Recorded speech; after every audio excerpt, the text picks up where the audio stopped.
Iran is vowing to retaliate following the Trump administration's implementation of the economic D-Day sanctions. Iran's economic minister saying the U.S. should, quote, expect an attack from the Iranian side. He did not specify what kind of attack the regime is planning. Let's bring in Arkansas Congressman Rick Crawford. He is also the chairman of the House Permanent Select Intelligence Committee. Congressman, good morning. Do you think Americans, are we supposed to be concerned here about the Iranian regime and how this conflict could potentially impact the economy and already is impacting the economy? And what do you make of these new threats coming from the Iranians? Well, I mean, it's continued rhetoric from Iran, as you would expect. I mean, I feel like the president has got them in a position economically that this may be sort of the last great act of defiance that they're exhibiting here. But I think the administration has some economic sanctions teed up that should spell the end of this regime, and hopefully, brighter future awaits. But they're going to continue to engage in this kind of rhetoric. That's just what you expect from Iran. So no surprise that they would say what they're saying. What are you hearing from your constituents about prices at home, gasoline prices? We've seen some consumer confidence numbers that are showing that Americans are feeling the pinch. Are you hearing that while you're in your district? Yeah, I am. Heck, I was out just yesterday with some ag pilots that were talking to me about a variety of issues, and chief among them, the cost of jet fuel. That's tied to the cost of a barrel of oil. The good news is we see, as you're indicating right there, we see oil prices trending downward. That's the signal that the market is taking that there should be a safer transit of the Strait of Hormuz. That's courtesy of President Trump's leadership. So hopefully we'll see that continue to go down in the right direction, and that will be manifest in lower prices here at home. Well, let's talk about the business at hand for you and your colleagues. So the House of Representatives is going to return to Washington next week.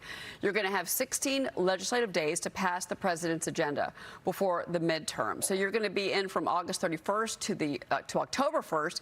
And then it's, everybody goes home to campaign, and then the Senate doesn't come back until September 14th, Congressman.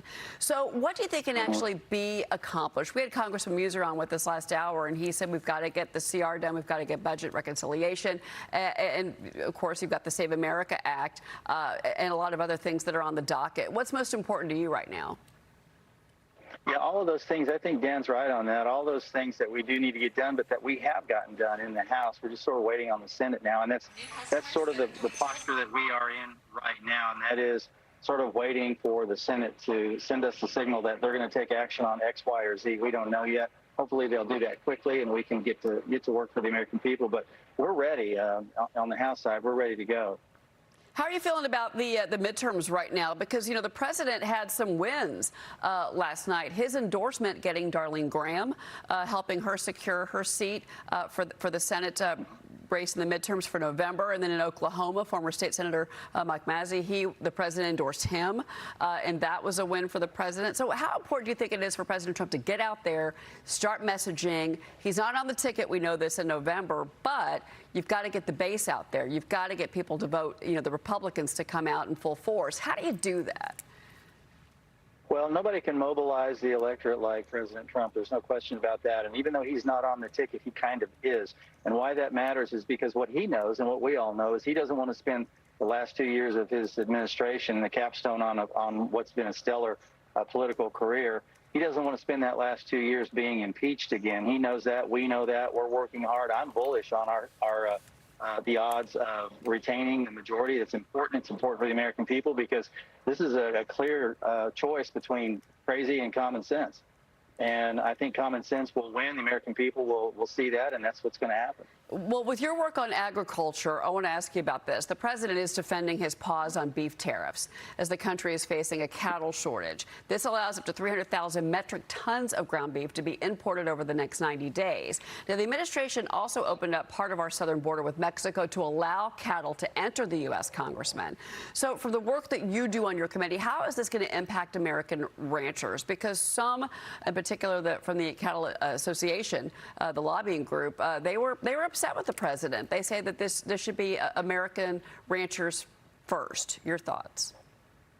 Yeah, I think the president has certainly identified, rightly so, a problem, and that is beef prices at the grocery store. but I think it's important that we distinguish between beef prices and cattle prices and what that means. So when a cattleman is making a decision on whether or not he's keeping a cow or a heifer around, that's a 3-year to 5-year decision. What we're seeing now by allowing this, 300,000 metric tons, I believe, or whatever the number is, it's a significant amount in a short span of time. That has to do with beef prices, not cattle prices. And what we have to do is be careful that we don't create an environment that impacts the decision-making of cattle producers that could have the opposite effect of increasing our herd. Right now, we're at the lowest point in probably 75 years in terms of our cattle herd population. And producers have got to make that decision. This is not even a 6-month to a year decision for them. It's 3 to 5 years for them, because that's the nature of how long it takes to reproduce and get that cattle herd, get that number up where it needs to be to have a real impact on the market basket and the cost of groceries. And you can do this. You can introduce foreign meat to sort of cut that supply a little bit to provide a little relief at the grocery store. But 300,000 metric tons over a 90-day period may have the opposite effect as it applies to cattle prices versus beef prices. And I think it's really important that the American people know and can make that distinction, that cattle prices are different than beef prices. That is a very important distinction, and I'm glad that you made that very clearly, explaining that. Before you go, we're approaching the 25th anniversary of the September 11th terrorist attacks. House Intelligence Committee is planning to release a 9/11 Commission report review on Monday.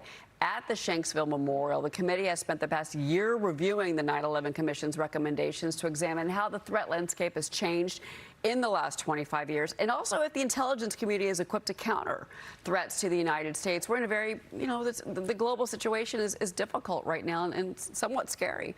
What can you tell us about this report and that meeting? Well, this is going to be a comprehensive report that we actually convene an official hearing at Shanksville. We think that's an appropriate place to do it, to discuss what has taken place in the last 25 years and what we got right, what we got wrong, what we need to do differently. And I think we can say that, the evidence supports that we got a lot right. We haven't had a large-scale terrorist attack on the United States in the 25 years since 9/11, but the threat landscape has changed tremendously. Technology has changed tremendously. We talk about information sharing among agencies in the federal government. We need to fan out and include information sharing to federal, state, local, tribal governments, making sure we're reaching out across every level of government. And interestingly enough, we feel the need that we need to engage our private sector more aggressively in the information sharing, because we're seeing targeting of the IT sector, for example. We see AI and drones and all these other threats that have materialized since 9/11 that we didn't take into consideration. So there's always an ongoing review of what we're doing right, what we need to be doing differently, and trying to anticipate what's over the horizon so we can be better prepared and better postured to prevent another, God forbid, another 9/11. The work that committee is doing is so important, so I'm glad I was able to speak with you about that this morning. Congressman Rick Crawford, thank you for being with us, and we'll be right back, everybody. Stay with us. We've got data coming in on the other side.